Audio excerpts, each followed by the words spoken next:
반갑습니다. 예수는 빛교회입니다. 오늘은 마태복음 15장 1절에서 20절의 말씀을 갖고 우리의 전통이란 제목으로 함께 은혜 나누도록 하겠습니다. 오늘은 어버이 주일입니다.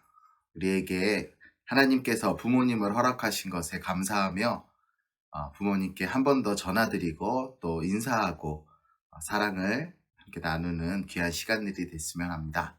말씀 전합니다. 모든 문화는 전통을 갖고 있습니다. 각 문화마다 특성이 있고 또 그 전통에 의해서 세계관이 형성되지요. 한국도 고유의 전통 문화가 있죠. 예를 들어서 식사를 할 때 어른들이 먼저 식기를 들기 전에는 우리는 식사를 시작하지 않습니다. 이런 전통 문화는 발전과 진보 사이에 항상 놓여 있습니다. 전통을 다른 말로 역사라고도 할 수 있죠. 역사를 잊은 민족은 미래가 없다라는 이야기도 있죠. 그만큼 우리에게 전통이라는 것은 굉장히 중요한 것입니다. 그런데 이 전통이 선한 영향력으로 우리 삶을 풍요롭게 하기도 하지만 반대로 진보를 가로막는 고지식함으로 우리의 삶에 벽이 되기도 합니다. 벽이 되는 것뿐만 아니라 누군가에게는 상처와 피해를 주기도 하지요. 오늘 본문에서는 예수님께서 이 전통에 대한 이야기를 하시며 명쾌한 말씀을 전해주십니다.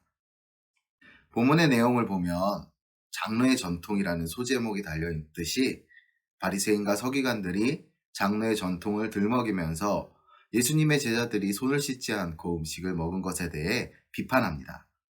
그런데 이것들에 대해서 예수님은 강하게 반박하시지요. 함께 오늘 본문 말씀으로 들어가 보겠습니다. 바리새인과 서기관들이 앞서 언급한 것 같이 제자들을 지적합니다. 그들은 장로의 전통을 지켜야 한다 이야기합니다. 그러나 예수님께서는 고르반 규약을 말씀하시면서 그들의 지적이 그리고 그들의 규범이 오히려 하나님의 계명을 범하고 있다라고 말씀하십니다. 오늘 본문과 평행되는 마가복음 7장 오늘 11절 말씀을 함께 보겠습니다. 너희는 이르되 사람이 아버지에게나 어머니에게나 말하기를 내가 드려 유익하게 할 것이 고르반 곧 하나님께 드림이 되었다고 하기만 하면 그만이라. 아멘. 여기서 고르반이라는 단어가 나옵니다.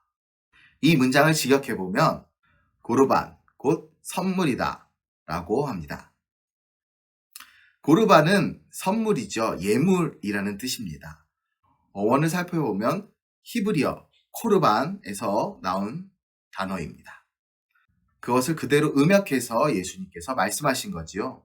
예물을 드림으로 그만이다 라는 말씀을 하십니다.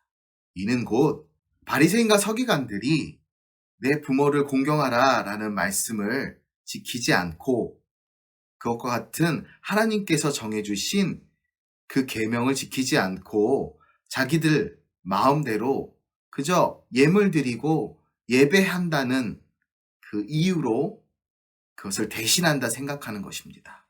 다시 말해 부모님 공경을 안 하고 예배 열심히 드리고 예물을 드리면 그것으로 끝이다 라고 생각하는 큰 착각 속에 빠진 거지요.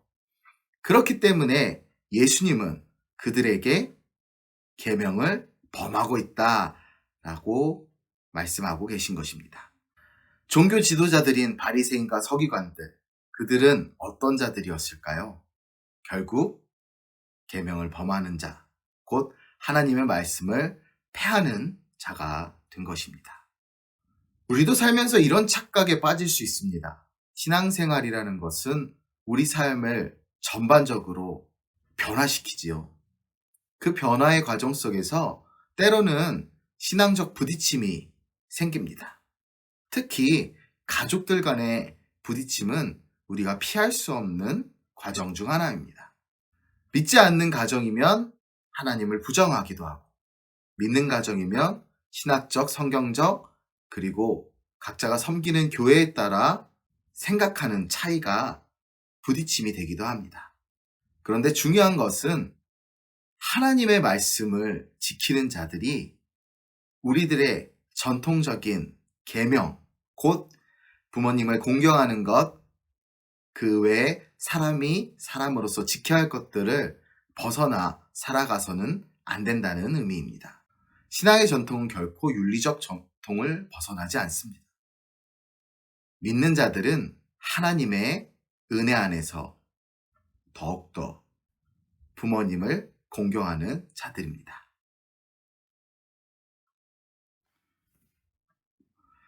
예수님의 비판은 계속됩니다. 예수님께서는 바리새인과 서기관들에게 외식하는 자라는 말씀을 하십니다. 그들을 꾸짖으시는 거죠. 그들은 씻지 않은 손으로 먹은 것이 사람을 더럽게 한다 합니다.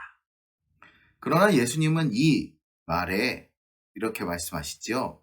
사람의 입으로 들어가는 것이 더러운 것이 아니라 사람의 입 밖으로 나오는 것이 더러운 것이다. 함께 본문 11절을 읽어볼까요? 입으로 들어가는 것이 사람을 더럽게 하는 것이 아니라 입에서 나오는 것이 그것이 사람을 더럽게 하는 것이니라. 아멘. 입에서 나오는 것은 무엇일까요? 바로 말입니다. 이 말의 바탕은 우리의 마음이지요. 우리의 마음밭에 따라 그 사람의 언어 습관이 보입니다. 우리 마음에서 비롯된 악한 생각, 살인, 간음, 음란, 도둑질, 거짓 증언, 비방 등 이것들이 바로 입에서 나오는 더러운 것들이지요. 우리가 부모님을 섬길 때, 우리가 부모님과 관계할 때 가장 실수하는 것이 바로 말입니다. 부모님은 자녀의 말에 되도록 상처 입지 않으려 노력하지만 그 말 한마디 한마디가 상처가 되는 경우가 참으로 많습니다. 또한 신앙인으로서 우리는 부모님뿐만 아니라 다른 사람을 대할 때에도 우리의 말에 힘이 있음을 알고 더욱 정제된 언어로 이야기할 필요가 있습니다. 이런 사실을 몰랐던 바리새인과 서기관들은 이사야 선지자가 말씀하신 대로 하나님을 헛되이 경배하는 자들입니다. 그들은 입술로 하나님을 공경한다 하고 하나님을 섬긴다 하지만 하나님을 향한 마음은 멀고 사람의 교훈과 그들이 정한 전통이 더 중요한 사람들이었습니다. 우리의 모습을 다시 한번 돌아보기 원합니다. 겉보기에는 멀쩡하고 화려할지 몰라도 우리 입 밖으로 나오는 그 언어가 그 사람의 격과 은혜를 만듭니다. 우리가 돈을 많이 벌어서 사람들을 도와줄 수 있을까요? 물질이 많은 것으로 사람을 도와주는 것은 한계가 있습니다. 많으면 많을수록 좋겠지요.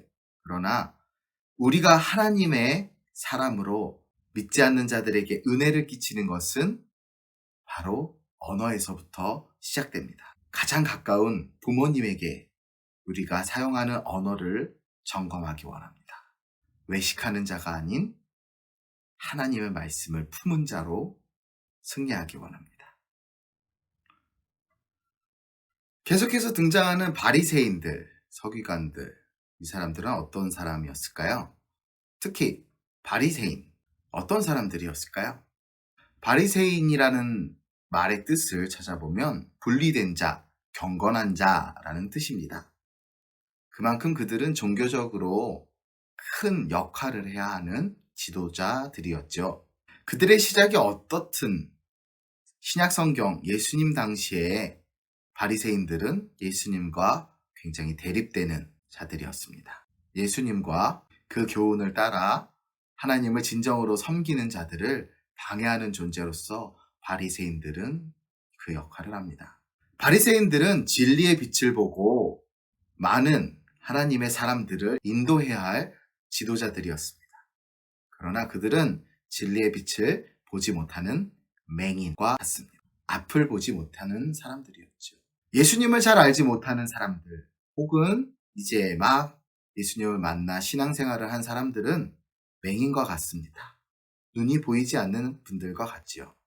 눈이 보이지 않는다는 것은 앞에 안내하는 여러 가지 도구나 아니면 안내견과 같은 고마운 친구들이나 아니면 가족, 친구와 같은 도우미들이 있을 때 안전하게 갈 수 있습니다. 그런데 바리새인들조차도 앞이 보이지 않으면서 그런 새롭게 신앙을 시작하는 혹은 신앙을 아직 갖지 못한 사람들을 인도한다는 그야말로 어불성설의 일들이 신약시대에 일어난 것입니다. 예수님은 이것을 강하게 비판하며 말씀하십니다. 맹인이 맹인을 이끈다. 눈이 안 보이는 사람이 눈이 안 보이는 분들을 이끈다. 결국에는 구덩이가 있으면 그 구덩이에 함께 빠지게 될 뿐이지요.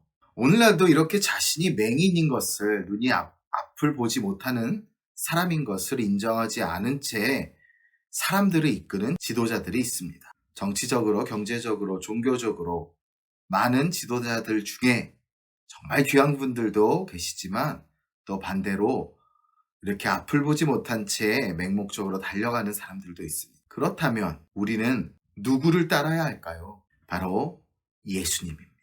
예수님을 따라갈 때에는 어두운 가운데 빛을 보고 나아갈 수 있습니다. 교회 안에 복음과 함께 물질 만능주의와 성공이란 이름으로 우리의 마음을 어지럽히는 지도자들이 있습니다. 모든 목사님들, 그리고 리더들, 교회는 교회입니다. 결코 교회가 물질과 성공이라는 잣대로 판단되고 그것들로 기준을 삼아서는 안 됩니다. 하나님의 교회는 영원 불변하게 하나님만 섬기고, 그 하나님을 섬김에 있어서 하나님이 부어주시는 복과 은혜에 감사하며 나아가야 합니다. 인본주의적 사상, 그리고 사람의 철학으로 적당히 성경을 해석해서 이야기하는 행위, 또 성공이란 잣대로 교회의 방향성을 이야기하는 것, 모두 지양해야 할 부분입니다.